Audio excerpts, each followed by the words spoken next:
참미 예수님, 주님 계명의 길을 제게 가르치어 주소서. 저는 그대로 끝까지 따르리이다. 저를 가르치시어 당신 법을 지키게 하소서. 이 마음 다하여 지키리이다.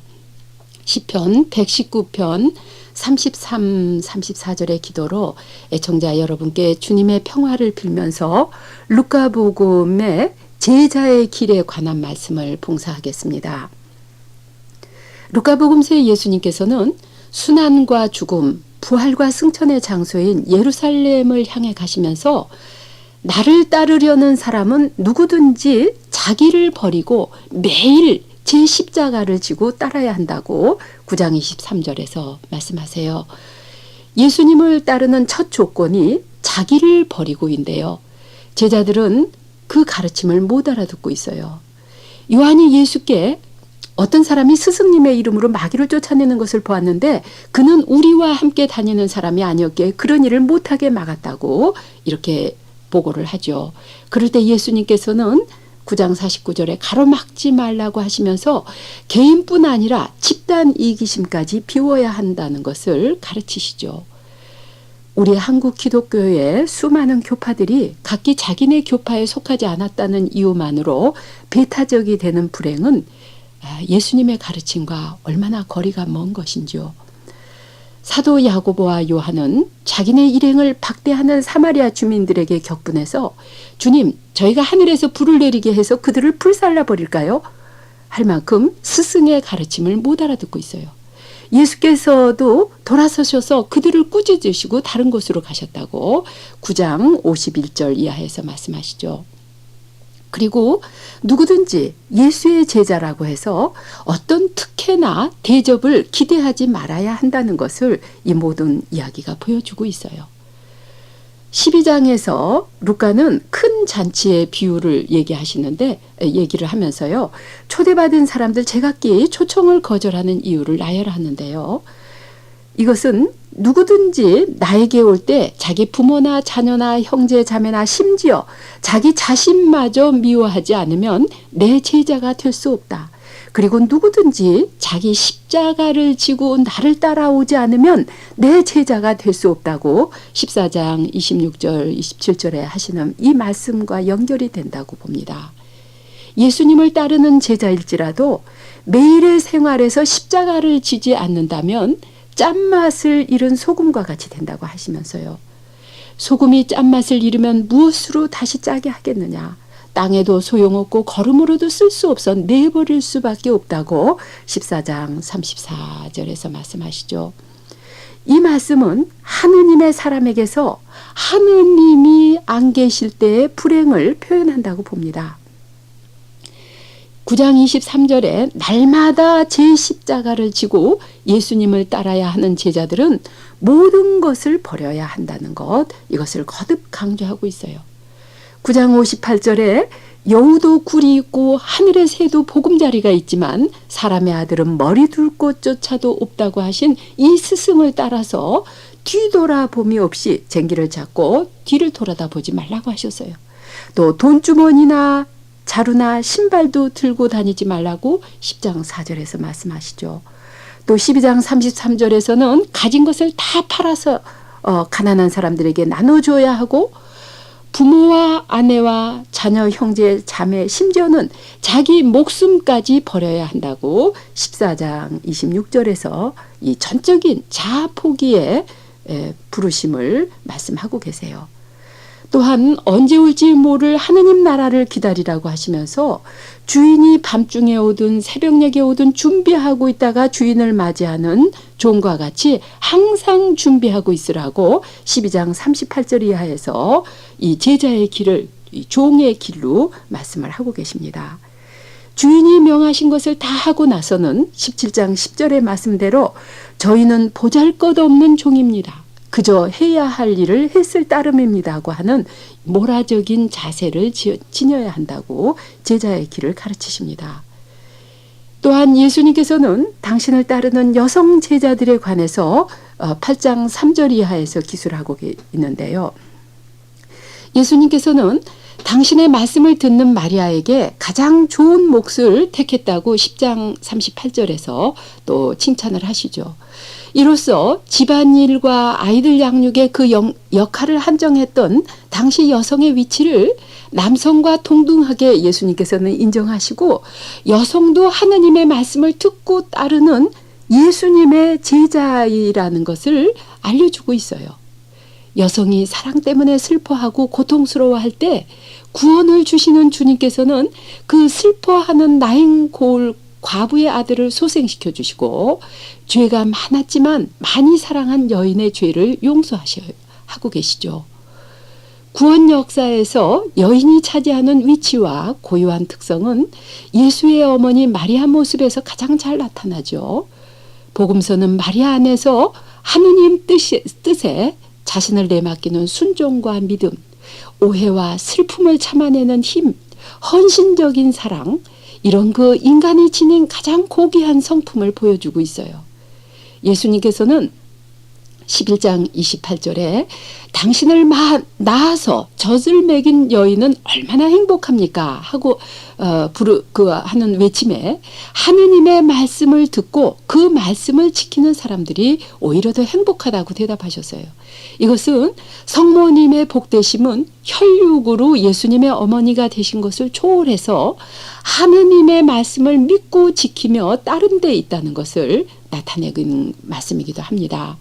이처럼 성모 마리아와 함께 사랑을 지닌 여인은 이 세상에 생명의 말씀을 잉태하고 출산하면서 양육하고 구세주 예수님의 십자가의 길을 따르는 예수님의 진정한 제자가 되는 것이죠.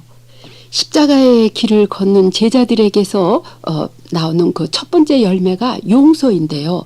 예수님께서는 십자가에 돌아가시면서까지 아버지 저 사람들을 용서하여 주십시오. 그들은 자기가 하는 일을 모르고 있습니다라고 23장 34절에서 하신 말씀과 같아요. 용서하시며 십자가의 길을 걸으신 주 예수님, 저희에게 잘못한 일을 진정으로 용서할 은혜를 주시며 우리나라의 많은 실직자들과 현재 처해있는 그 고통에 처해있는 많은 사람들이 십자가의 괴로운 길에서 주님을 만나게 하시고 그들과 그 부양 가족들에게 자비를 베풀어 주시며 우리 모두가 십자가의 주님을 고백하는 참 신앙에 이르게 하심으로 주님은 찬미 받으소서. 아멘.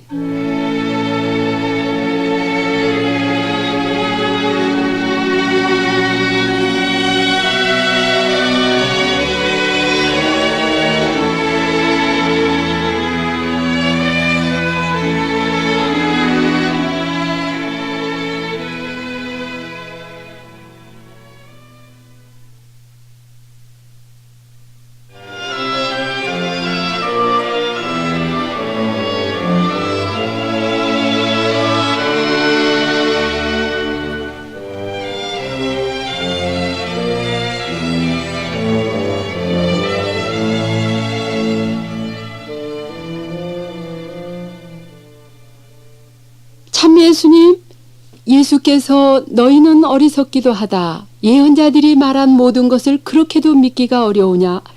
그리스도는 영광을 차지하기 전에 그런 고난을 겪어야 하는 것이 아니냐. 루카 24장 15절의 말씀으로 애청자 여러분께 주님의 평안을 빌면서 루카복음 24장을 중심으로 이 복음서 전체 메시지를 종합해 보도록 하겠습니다.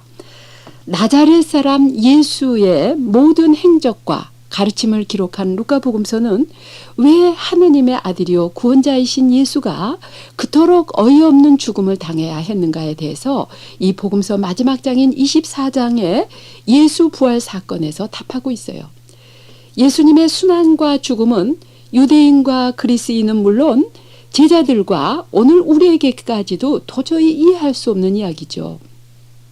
사도 바울로의 말대로 인간을 구원하러 오신 구세주 그리스도가 십자가에 달렸다는 것은 유다인들에게는 비유에 거슬리고 이방인들에게는 어리석게 보이는 일인 때문인 것입니다. 오직 부활의 빛 안에서만이 그리스도의 죽음이 그 의미가 밝혀지고 구약성서와 예언이 실현됨을 루카는 힘있게 선포하고 있어요. 그러기에 공간복음서 중 루카만이 예수 부활 기사 한가운데 예수님의 순환과 죽음을 기술하고 있어요. 구원자 메시아의 순환에 대해 예수님 친히 엠마오로 가던 제자들에게 그리스도는 영광을 차지하기 전에 그 모든 고난을 겪어야 한다고 24장 25절에서 말씀하시죠. 그리스도의 복음은 한마디로 십자가의 복음입니다. 십자가를 통한 영광만이 참 구원임을 거듭거듭 강조하는 복음이죠. 십자가에 죽기까지 순종하신 나자렛 사람 예수님의 뒤를 따라서 우리 역시 한 알의 밀알로 땅에 묻혀서 썩음을 받아들일 때 100배의 결실을 약속받는 복음이죠. 너무나 허망하게 살인 강도들 중 하나로 처형된 예수님께서는 그 죽음을 받아들이셔서 땅속에 묻혀 썩는 밀알이 되셨기에 오늘 우리에게 이르기까지 수천만 대 구원의 기쁜 소식 자체가 되심을 전하고 있어요. 공간복음서는 예수 부활의 신비에 관해서 서로 다른 각도에서 약간씩 차이가 나게 전하고 있지만 하나같이 일치하는 점은 무덤을 찾아간 여인들에게 죽은 자들 가운데서 예수님을 찾고 있음이 잘못이라는 것을 깨우쳐주면서 그분은 살아계시기에 무덤이 아니라 다른 곳에 가야 만날 수 있다고 해요. 부활하신 예수님은 아버지의 영광 안에 계시기에 장소에도 시간에도 구애받지 않는 분이시라는 것, 어디든지 그분이 계시는 곳에 교회가 이루어짐을 뜻한다고는 말씀입니다. 승천하기 승천하시기 전에 마지막으로 제자들에게 나타나신 예수님께서는 성서를 깨닫게 하시려고 그들의 마음을 열어주시어서 성서의 기록을 보면 그리스도는 고난을 받고 죽었다가 사흘 만에 다시 살아난다고 하였다. 그리고 그리스도의 이름으로 회개하면 죄를 용서받는다는 기쁜 소식이 예루살렘에서부터 비롯해서 모든 민족에게 전파된다고 24장 45절 이하에 말씀하시죠. 그러면서 너희는 이 모든 일의 증인이라고 하세요. 성서의 말씀을 깨닫기 위해서는 주님 친히 우리 마음을 열어주셔야만 한다는 것을 이 엠마오 이야기에서 거듭 얘기하고 있죠. 마테오와 마르코 복음은 부활하신 예수님을 만나려면 갈릴리아로 가라고 했지만 루카 복음의 예수님만이 나는 내 아버지께서 약속하신 것을 너희에게 보내주겠다. 그러니 너희는 위에서 오는 능력을 받을 때까지 예루살렘에 머물러 있으라고 24장 49절에 말씀하세요. 루카복음의 예루살렘은 예수님의 탄생과 유년사화에 중요한 사건이 이루어진 곳이죠. 또 예수님의 죽음과 부활과 승천이 다 예루살렘에서 이루어진 성도예요. 이처럼 루카복음서의 예루살렘은 하느님의 아들 예수 그리스도께서 십자가의 죽음으로 온 민족을 구원하신 하느님 사랑의 현장이고 장차 사랑의 성령께서 강림하셔 복음 선포의 시발지가 되는 도성이고 교회가 탄생되는 이 성도가 바로 예루살렘인 것이죠. 그래서 루카복음서 예루살렘은 대단히 중요한 의미를 지니고 있습니다. 제자들을 부르신 예수님은 제자들을 가르치실 때도 예루살렘을 향해 가는 길에서 가르치셨어요. 그러나 끝내 십자가의 죽음을 통한 부활의 영광, 부활의 신비를, 십자가의 신비를 알아듣지 못한 제자들에게 부활하신 예수님께서는 성서를 깨닫게 하시려고 그들 마음 눈을 열어주시면서 성서의 기록을 보면 그리스도는 고난을 받고 죽었다가 사흘 만에 다시 살아난다고 하였다. 그리고 그리스도의 이름으로 회개하면 죄를 용서받는다는 기쁜 소식이 예루살렘에서 비롯해서 모든 민족에게 전파된다고 하였다. 너희는 이 모든 일의 증인이라고 24장 45절 이하에서 말씀하시죠. 성령을 받고 나서야 사도들이 주님의 말씀을 깨우치고 복음 선포자가 된 것처럼 사도들을 계승하는 교회 역시 하늘 예루살렘을 향하는 여정에서 그 자녀들인 신도들에게 성서의 말씀으로 주님의 죽음과 부활과 구원의 신비를 가르쳐야 하는 복음 선포의 사명을 받았는데요. 이 역사가 사도행전에서 이어지죠.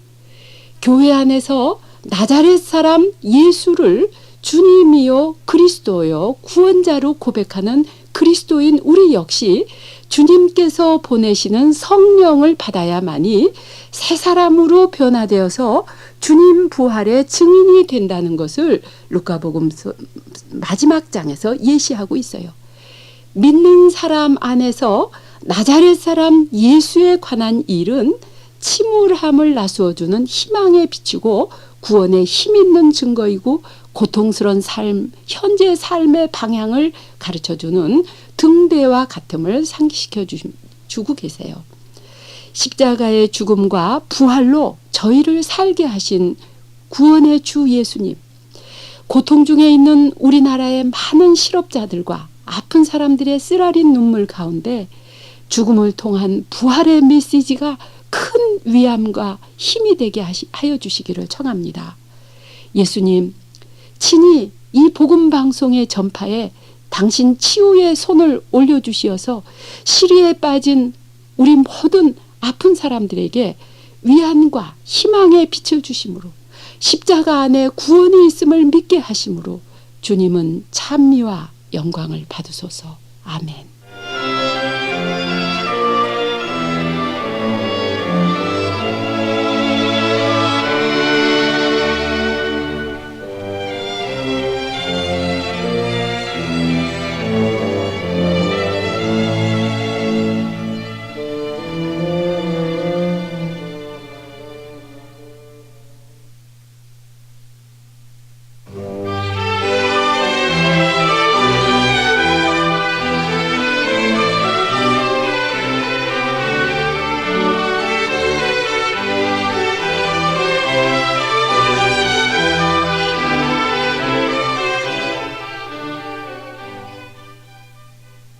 참미 예수님, 성령이 너희에게 오시면 너희는 힘을 받아 예루살렘과 온 유다와 사마리아뿐만 아니라 땅 끝에 이르기까지 어디에서나 나의 증인이 될 것이다.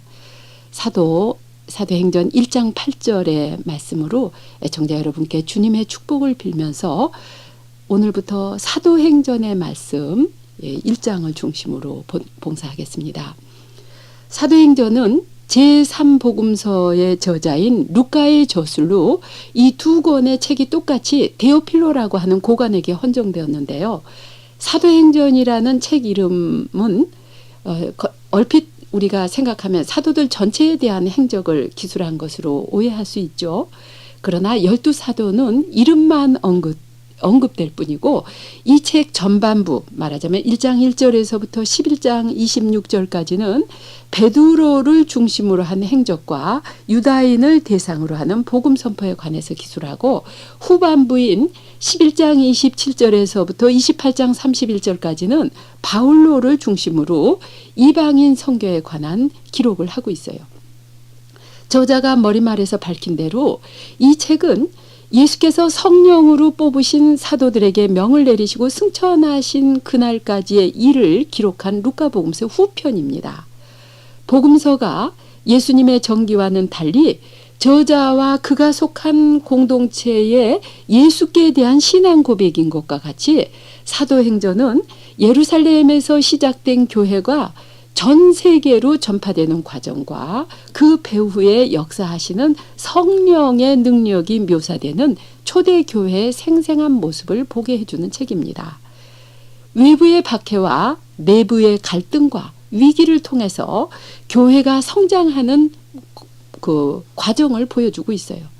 동시에 하느님의 새 백성인 우리에게 삶의 방향과 선교의 자세를 제시하고 어떻게 우리의 모든 말과 행동으로 주님 부활의 증인이 되어야 할 것인가 하는 것을 가르치는 책입니다. 부활하신 예수께서는 여러 가지 증거로서 그들에게 살아계시다는 것을 드러내시면서 40일 동안 하느님 나라에 관한 일들을 말씀하시고 사도들에게 너희는 예루살렘을 떠나지 말고 내가 전에 일러준 아버지의 약속을 기다려라. 요한은 물론 세례를 베풀었지만 오래지 않아 너희는 성령으로 세례를 받게 될 것이라고 사도행전 1장 4, 5절에서 말씀하세요.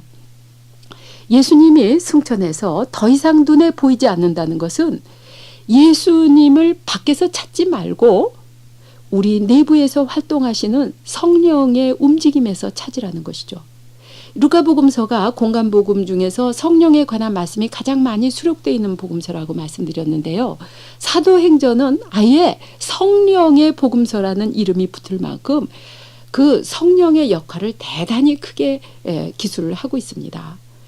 사도들이 다 같이 모인 자리에서 예수님께 주님께서 이스라엘 왕국을 다시 세워주실 때가 바로 지금입니까? 하고 묻는 것으로 이제 예수 승천 기사가 시작되는 1장 6절이 시작되고 있어요.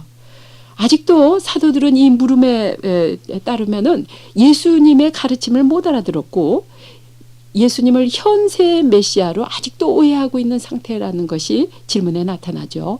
그렇듯 우둔함을 예수님께서는 책망하지 않으시고 다만 그 때와 시기는 아버지께서 당신의 권능으로 결정하셨으니 너희가 알 바 아니라고 친절하게 답해 주십니다. 그리스도교 초기부터 오늘에 이르기까지 많은 사람들이 곧 새 말이 온다고 오해했는데 그들이 신도들로부터 금품을 탈취하고 속이려는 악의가 없는 한 그들의 무지로 인한 잘못은 너그럽게 보라는 뜻이 아닐까 해요. 우리의 무지도 위안을 받게 됩니다. 예수님께서는 그러나 성령이 너희에게 오시면 너희는 힘을 받아 예루살렘과 온 유다와 사마리아뿐만 아니라 땅 끝에 이르기까지 나의 증인이 될 것이라고 하셨는데 이 1장 8절의 말씀은 사도행전 전체를 요약하는 말씀입니다. 그래서 1장 8절의 말씀으로 사도행전을 크게 세 수로 구분하기도 하는데요. 성령이 너희에게 오시면 너희는 힘을 받아 예루살렘과 하는 그 예루살렘 교회, 이것이 12사도가 주요 인물로 소개되고 이 매 단계마다 활약하는 두 사람씩이 커플로 이렇게 두드러지게 나타나는데요. 이 예루살렘 교회는 1장 1절에서부터 5장 42절까지 교회 탄생과 그 과정을 알리는데 여기서는 사도 베드로와 요한이 활동의 주인공 역할을 하고 있습니다. 두 번째 단계는 온 유다와 사마리아뿐만 아니라 이렇게 말씀하시는 이 팔레스티나 전 지역에서의 복음 선포인데요. 6장 1절에서부터 12장 25절까지 대외적으로 발전하는 교회상입니다. 이때 주요 인물로서는 7 보조자, 6장 5절에 나오는 7 보조자들이고 활동의 주인공으로는 스데파노와 필리포를 들 수가 있어요. 세 번째로는 마지막에 땅 끝에 이르기까지 나의 증인이 되리라고 하셨는데 이 땅 끝이라고 하는 것 온 세상을 말하는 것입니다. 이방인 교회로까지 퍼져나가는 이방인 교회의 그 설립인데 13장 1절에서부터 사도행전 마지막인 28장 31절에 까지 세계로 확장되어가는 교회를 내용으로 하고 있어요. 여기에 주요 인물로는 안티오키아 교회 5명 13장 1절에 나오는 사람들과 활동의 주인공으로는 바르나바와 바울로가 나오고 있습니다. 예수님께서는 사도들이 보는 앞에서 하늘로 승천하셨는데 마침내 구름에 쌓여서 그 모습이 보이지 않고 하늘로 올라가시는 동안에 그 사람들은 하늘을 쳐다보고 있을 때 흰옷을 입은 사람들이 천사가 나타나서 갈릴레아 사람들아 왜 너희는 여기서 하늘만 쳐다보고 서 있느냐 승천하신 예수께서는 너희가 보는 앞에서 하늘로 올라가시던 그 모양으로 다시 오실 것이라고 했는데요. 여기 루카복음만이 예수님의 승천을 묘사하고 있습니다. 다른 복음서에는 없거든요. 그러면 여기서 하늘이라든지 흰옷이라든지 이런 거 전부 다 그 예수님의 부활을 나타내는 신비를 나타내는 용어입니다. 그래서 승천은 예수 부활의 다른 용어라고 할 수 있겠습니다. 이제 사도들은 예수님 성께서 말씀하신 성령을 기다리면서 예수의 어머니를 비롯해서 모든 사도들이 기도하는 일에만 힘쓰고 있습니다. 주님, 우리에게 다시 오심으로 찬미 받으소서. 아멘.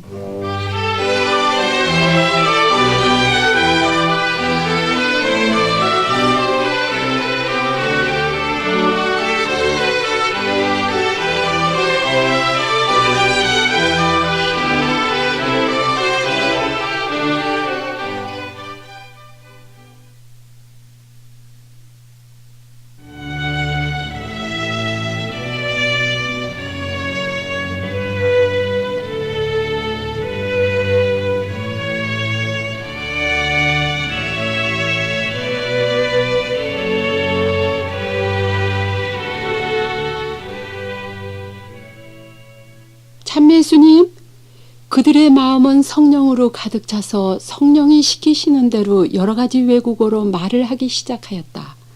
사도행전 2장 3절의 말씀으로 애청자 여러분께 성령의 특은을 빌면서 사도행전 2장의 말씀을 봉사하겠습니다. 예수님께서 승천하신 다음에 그 사도들이 성모님과 함께 전부 예루살렘에 돌아와서 그 자리에는 예수의 어머니 마리아를 비롯해서 여러 여자들과 예수의 형제들이 함께 있는 자리에서 그들은 모두 마음을 모아 기도에만 힘썼다고 했는데요. 이렇게 기도에만 힘썼던 그 공동체에 성령께서 오순절이 됐을 때 마침 그 세찬 바람이 부는 듯한 소리로 임하십니다. 그러면서 이 한 곳에 모여 있는 사람들 안에 온 집안을 가득 채우면서 혀 같은 것들이 나타나서 불길처럼 갈라지며 각 사람 위에 내렸다고 했어요. 이 불과 혀의 모습, 그러니까 하느님의 말씀을 이 혀로 전하는 그 이사야서 7장에 보면 이사야가 하느님 말씀을 제대로 전하는 예언자가 되기 위해서 그 혀를 뜨거운 돌로 정화를 받지 않습니까? 그런데 돌로 뜨거운 불로 이 혀를 정화받는 것뿐이 아니라 성령 강림 때는 아예 이 불혀가 각자 위에 나타나십니다. 그래서 이제 성령으로 거듭난 사도 공동체는 예수님의 부활을 증거하는 그리스도 교회로 새로이 출발을 합니다. 따라서 성령 강림 주길은 그리스도 교회 생일이라고 할 수 있어요. 성령께서는 교회 유익이 되도록 여러 가지 은혜를 베푸시고 온 세상에 충만하시면서 모든 것을 포괄하시는 이 은혜를 주시는데요. 우리 마음속에 하느님의 사랑을 부어넣어 주시는 사랑의 성령이신 것입니다. 이 사랑의 교회가 교회 안에 성모님께서 함께 계시면서 성모님이 사도들의 어머니고 교회의 어머니가 되신다는 것 정말 큰 의미가 있다고 봅니다. 그래서 우리 그리스도인들은 예수 부활의 증인으로 살아가면서 부활의 기쁜 소식을 선포하는 사도직을 성령을 받음으로 인해서 비로소 이 수행을 하게 되는 것이죠.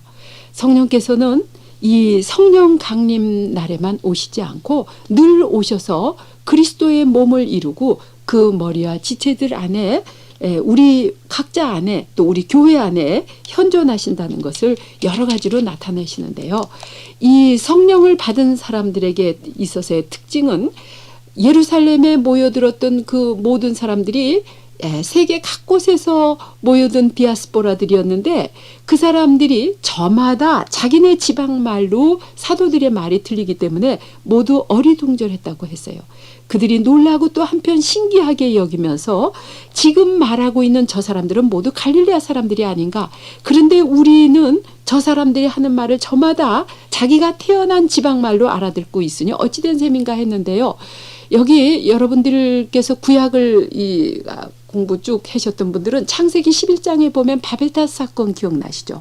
여기서 우리 이름을 하늘 꼭대기까지 닿는 탑을 쌓아서 우리 이름을 떨치자고 했던 그 인간의 오만으로 바벨탑을 쌓았을 때는 그 말이 혼돈이 되고 이 혼돈된 말로서 모든 사람들이 전부 분열돼 나갔죠.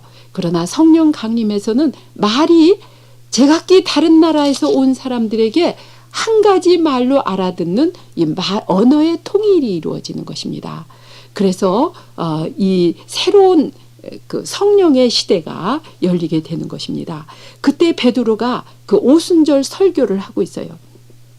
사도행전은 18개의 설교로 구성되어 있는데요. 4분의 1의 분량에 해당하는 설교입니다.